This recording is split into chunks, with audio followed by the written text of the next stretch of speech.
নির্বাচনের কথা না বলে সেটি কি আসলে এক ধরনের সতর্কবার্তা আপনাদের দলের পক্ষ থেকে, কিংবা আসলে আদৌ কি সেটি সম্ভব নির্বাচনকে হাসিনাকে ফাঁসিতে ঝুলানোর আগ পর্যন্ত পিছিয়ে রাখা? ধন্যবাদ। আপনার মাধ্যমে আমি দর্শকদের ধন্যবাদ জানাতে চাই। প্রথমত, আমরা রাজনৈতিক দল হিসেবে আত্মপ্রকাশ করেছি আজ 4 দিন হলো। তো আমরা এই সময়ের মধ্যে আমরা প্রথমেই ঘোষণাপত্রে যে বিষয়টি উল্লেখ করেছি, আমরা একটি নতুন সংবিধান চাই এবং সংবিধান রচনার প্রসেস হিসেবে আমরা একটি গণপরিষদ নির্বাচন চাই এবং নতুন সংবিধান যখন কার্যকর হবে তখন বাংলাদেশ কার্যত একটি সেকেন্ড রিপাবলিকে পরিণত হবে।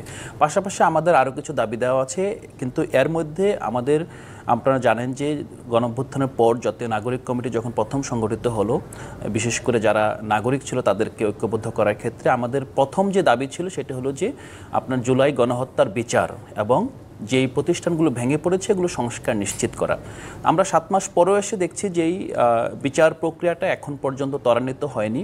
তো সেটা একটা সামগ্রিকভাবে হতাশা সৃষ্টি করছে। একই সাথে আমরা নির্বাচনের দিন ঘনিয়ে আসছে। আমরা জানি যে ইতিমধ্যে প্রধান উপদেষ্টা মহোদয় উনি এই বছরের ডিসেম্বর কিংবা পরের বছরের মার্চ কিংবা সর্বোচ্চ জুলাই পর্যন্ত সময় বেঁধে দিয়েছে। তো এই সময়ের ভিতরে আমরা দেখেছি এখন পর্যন্ত বিচার ব্যবস্থাকে এখন যেভাবে আছে সেভাবে রেখে নির্বাচনে যাবো, এটা একটা খুব ত্বরান্বিত করতে গিয়ে যাতে ন্যায় বিচার থেকে বঞ্চিত, মানে ন্যায় বিচার প্রতিষ্ঠিত না হয় সেই বিষয়ে যাতে আমরা সচেতন। একই সাথে আমরা এটাও চাই যে একটা যৌক্তিক সময়ের ভিতরে বিচার হতেই হবে। আর বিচারের সাথে একটা বড় বিষয় হলো যে নির্বাচনে আওয়ামী লীগ দল হিসেবে অংশগ্রহণ করবে কি করবে না, এটা কিন্তু নির্ভর করছে আসলে আওয়ামী লীগের এখানে গণহত্যার দায় তাদের কতটুকু বিচার হবে, তাদের যে নেতা কর্মীরা, তাদের যে এখানে অ্যালাইড ফোর্সগুলো ছিল তারা এই গণহত্যা অংশ নিয়েছে, এটার সাথে কিন্তু নির্বাচনের একটা যোগসূত্র আছে। মূলত সেই জায়গাটা চিন্তা করে যদি আমরা জিনিসটা দেখি তাহলে আমরা দেখব যে এই বিচারের সাথে নির্বাচন এবং নির্বাচনে আওয়ামী লীগ অংশগ্রহণ করবে কিনা সেটা খুব ওতপ্রোতভাবে যুক্ত আছে। এবং আমরা অবশ্যই চাই যে বিচার যেরকম যে এটা কার্যকরভাবে প্রসেস শুরু হয়, কিন্তু বিচারটা কিন্তু এমন না যে আজকে শুরু হবে 1 মাস 2 মাসের মধ্যে শেষ করে দেওয়া যাবে। বিচারটা চলমান প্রসেস এবং এটা প্রশ্ন আসলে যদি ডিসেম্বর নাগাদ নির্বাচন হয় সেক্ষেত্রে আসলে এত দ্রুত সময়ের মধ্যে এই বিচার আমরা দেখতে পাবো কিনা? আপনি বলছিলেন দ্রুততার সাথেই আসলে এই বিচার করা প্রয়োজন, কিন্তু জাস্টিস হারিড জাস্টিস বারিড বলেও তো আসলে একটি কথা আছে, সেই সম্ভাবনাও থেকে যাবে কিনা সেক্ষেত্রে? না, সেক্ষেত্রে আমরা মনে করি যে নির্বাচন এবং যত প্রাতিষ্ঠানিক সংস্কার এবং বাংলাদেশের রাজনীতি আবর্তিত হয় এবং আমরা বিচারটা এমন একটা জায়গায় রাখতে চাই যে এই বিচারের নাম করে যাতে ভবিষ্যতে বাংলাদেশে আবার বিভাজন তৈরি না হয়। যারা অপরাধী তাদেরকে মানে যথাযথ প্রক্রিয়ার মধ্য দিয়ে বিচারের আওতায় নিয়ে আসা, আর যারা নিরপরাধ তারা যাতে সমাজে শান্তিপূর্ণভাবে সবার সাথে মিলেমিশে বসবাস করতে পারে সেটা কিন্তু নিশ্চিত করতে হবে একটা যথাযথ বিচারের কথা যাতে না বলে, যে কথা সার্জিস আলম বলেছেন। বিএনপি আসলে কতখানি বুঝতে পারছে সেই সতর্কতা? আপনাকে ধন্যবাদ। ইনভেস্টিগেশন হচ্ছে, ইনভেস্টিগেশনের পরে চার্জশিট হবে, যদি হয় তারপরে গিয়ে বিচারটা প্রসিড করবে। তো আমার মনে হয় শুধু আসলে জুলাই আন্দোলনের বিচার না, 17 বছরে আমাদের দলে যত নেতাকর্মী মারা গেছে, বিরোধী দলের যত নেতাকর্মী, সবার বিচারিত হত্যার বিচার আমরা সকলেই চাই।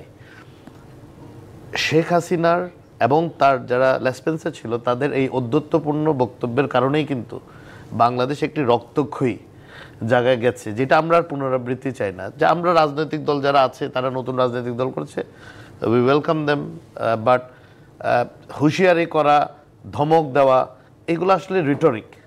এটাতে হলে হয় কি, রাজনীতিটা একটা ঐক্যমতের জায়গার থেকে একটা বিভাজনের জায়গায় খামাখাই চলে যাবে। আমার মনে হয় that is not the right approach. আর সেকেন্ড কথা হচ্ছে, বিচারের সাথে সকল অপরাধের বিচার আমরা চাই, হাসিনার প্রত্যেকটি অপরাধের বিচার আমরা চাই। তো এইটা নিয়ে কোনো দ্বিমত নেই এবং জোর করে এখানে পুরো দেশটাকে পার্ট করার কোনো প্রয়োজন আমি দেখছি না, বিকজ পুরো দেশই কিন্তু বিচার চাচ্ছে। আমি যেমন চাচ্ছি নিশ্চয়ই আপনিও চাচ্ছেন। বারবার জাতীয় নাগরিক পার্টি যতদিন আসলে ফাঁসির মঞ্চে শেখ হাসিনাকে দেখা না হবে এটা আবেগ থেকে কথা, এটা নিয়ে আমি কোনো ডক্টর রেজাউল ইসলাম ভুঁইয়া আপনার কাছে আসতে চাই। যে কথা আজকে বলেছেন সার্জিস আলম, হাসিনার ফাঁসির আগে নির্বাচন নিয়ে কোনো কথা বলার সুযোগ নেই, তার মানে আসলে কি নির্বাচন পিছিয়ে যাওয়ারও এক ধরনের আমরা দেখতে পাচ্ছি কিনা সম্ভাবনা সামনে? ধন্যবাদ আপনাকে, ধন্যবাদ দুই বিজ্ঞ সহালোচক, তাদের খুব মূল্যবান বক্তব্য শুনলাম, সুন্দর কথা বলেছেন। আমি ব্যক্তিগতভাবে মনে করি যে নির্বাচন এবং বিচার দুইটা ভিন্ন জিনিস এবং এই দুইটাকে এক করার কোনো সুযোগ আছে বলে আমি মনে করি না। বিচারের সাথে তার নিজস্ব গতি আছে, তার গতিতে চলবে, আর নির্বাচনের যে প্রক্রিয়া চলছে সেটাও চলা উচিত, কারণ দীর্ঘদিন একটি অনির্বাচিত সরকার থাকার জন্য কোনো আন্দোলন হয়নি। এখন বাংলাদেশের ফৌজদারি কার্যবিধি আছে, কার্যবিধির কিছু প্রসেস আছে, একটা বিচার সাফাই সাক্ষ্য নিতে হবে, তারপর একটা বিচার প্রক্রিয়া যাবে। তবু কিন্তু সুস্পষ্ট রাজনৈতিক দলগুলা বিচারও চাচ্ছে, বিচার তার প্রক্রিয়াতে চলবে। নির্বাচন তো সরকার, এই সরকার যতটুকু সংস্কার করা দরকার ততটুকু সংস্কার করে নতুন রাজনৈতিক দল তো চায় না বিচার, না নতুন রাজনৈতিক দল চাইলেও কি খুব ত্বরান্বিত করতে গিয়ে যাতে ন্যায় বিচার থেকে বঞ্চিত, মানে ন্যায় বিচার প্রতিষ্ঠিত না হয় সেই বিষয়ে যাতে আমরা সচেতন। একই সাথে আমরা এটাও চাই যে একটা যৌক্তিক সময়ের ভিতরে বিচার হতেই হবে। আর বিচারের সাথে একটা বড় বিষয় হলো যে নির্বাচনে আওয়ামী লীগ দল হিসেবে অংশগ্রহণ করবে কি করবে না, এটা কিন্তু নির্ভর করছে আসলে আওয়ামী লীগের এখানে গণহত্যার দায় তাদের কতটুকু বিচার হবে, তাদের যে নেতা কর্মীরা, তাদের যে এখানে অ্যালাইড ফোর্সগুলো ছিল তারা এই গণহত্যা অংশ নিয়েছে, এটার সাথে কিন্তু নির্বাচনে একটা যোগসূত্র আছে। মূলত সেই জায়গাটা চিন্তা করে যদি আমরা জিনিসটা দেখি, তাহলে আমরা দেখব যে এই বিচারের সাথে নির্বাচন এবং নির্বাচনে আওয়ামী লীগ অংশগ্রহণ করবে কিনা সেটা খুব ওতপ্রোতভাবে যুক্ত আছে। এবং আমরা অবশ্যই চাই যে বিচার যেরকম যে এটা কার্যকরভাবে প্রসেস শুরু হয়, কিন্তু বিচারটা কিন্তু এমন না যে আজকে শুরু হবে 1 মাস 2 মাসের মধ্যে শেষ করে দেওয়া যাবে। বিচারটা চলমান প্রসেস। এবং এটা প্রশ্ন আসলে যদি ডিসেম্বর নাগাদ নির্বাচন হয় সেক্ষেত্রে আসলে এত দ্রুত সময়ের মধ্যে এই বিচার আমরা দেখতে পাবো কিনা? আপনি বলছিলেন দ্রুততার সাথেই আসলে এই বিচার করার প্রয়োজন, কিন্তু জাস্টিস হারিড জাস্টিস বারিড বলেও তো আসলে একটি কথা আছে, সেই সম্ভাবনাও থেকে যাবে কিনা সেক্ষেত্রে? না, সেক্ষেত্রে আমরা মনে করি যে নির্বাচন এবং যত প্রাতিষ্ঠানিক সংস্কার এবং বাংলাদেশের রাজনীতি আবর্তিত হয়, এবং আমরা বিচারটা এমন একটা জায়গায় রাখতে চাই যে এই বিচারের নাম করে যাতে ভবিষ্যতে বাংলাদেশে আবার বিভাজন তৈরি না হয়। যারা অপরাধী তাদেরকে মানে যথাযথ প্রক্রিয়ার মধ্য দিয়ে বিচারের আওতায় নিয়ে আসা, আর যারা নিরপরাধ তারা যাতে সমাজে শান্তিপূর্ণভাবে সবার সাথে মিলেমিশে বসবাস করতে পারে, সেটা কিন্তু নিশ্চিত করতে হবে একটা যথাযথ বিচারের কথা যাতে না বলে, যে কথা সার্জিস আলম বলেছেন।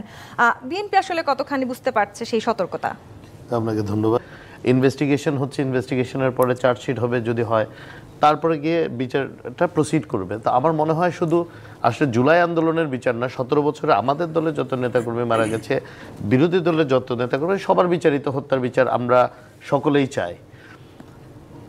শেখ হাসিনার এবং তার যারা লেসপেন্সে ছিল তাদের এই ঔদ্ধত্যপূর্ণ বক্তব্যের কারণেই কিন্তু বাংলাদেশ একটি রক্তক্ষয়ী জায়গায় গেছে, যেটা আমরা আর পুনরাবৃত্তি চাই না। যে আমরা রাজনৈতিক দল যারা আছে তারা নতুন রাজনৈতিক দল করছে, উই ওয়েলকাম দেম, বাট হুঁশিয়ারি করা, ধমক দেওয়া, এগুলো আসলে রিটরিক।